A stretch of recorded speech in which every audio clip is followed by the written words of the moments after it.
రైతన్నలకు ఆర్థిక భరోసా.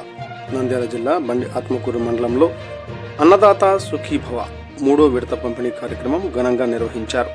ఈ కార్యక్రమానికి హాజరైన శ్రీశైలం నియోజకవర్గ శాసనసభ్యులు బుడ్డా రాజశేఖర్ రెడ్డి గారికి బండి ఆత్మకూరు మండల టీడీపీ నాయకులు, కార్యకర్తలు ఘన స్వాగతం పలికారు. అనంతరం ఎమ్మెల్యే స్థానిక శ్రీలక్ష్మీ జనార్దన స్వామి ఆలయంలో ప్రత్యేక పూజలు నిర్వహించారు. దేవుని ఆశీస్సులు తీసుకున్న అనంతరం అన్నదాత సుఖీభవ 3వ విడత పంపిణీ కార్యక్రమాన్ని ప్రారంభించారు. ఈ సందర్భంగా రైతులకు మెగా చెక్కును అందజేశారు. ఈ కార్యక్రమంలో భాగంగా మండల వ్యాప్తంగా 7,734 మంది రైతు కుటుంబాలకు మొత్తం 4,57,00,000 రూపాయల లబ్ధి చేకూరనుంది.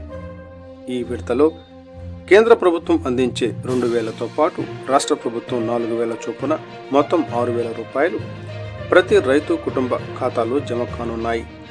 కేంద్రం అందించే 6,000 సహాయంతో పాటు రాష్ట్ర ప్రభుత్వం మరో 14,000 రూపాయలు అందించడం ద్వారా ప్రతి రైతు కుటుంబానికి ఏడాదికి మొత్తం 20,000 రూపాయల ఆర్థిక సహాయం అందుతోంది.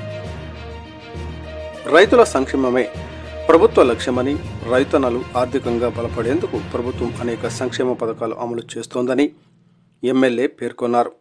ఈ కార్యక్రమంలో Narasimha Reddy, Manohar Chowdary, Bharadwaj Sharma, Suresh Reddy, Lakshmi Reddy, AO Pavan Kumar, tahsildar Padmavathi, MPDO Gayatri, SI Jaganmohan, TDP నాయకులు, కార్యకర్తలు, అధికారులు, ప్రజలు, మహిళలు పెద్ద సంఖ్యలో పాల్గొన్నారు.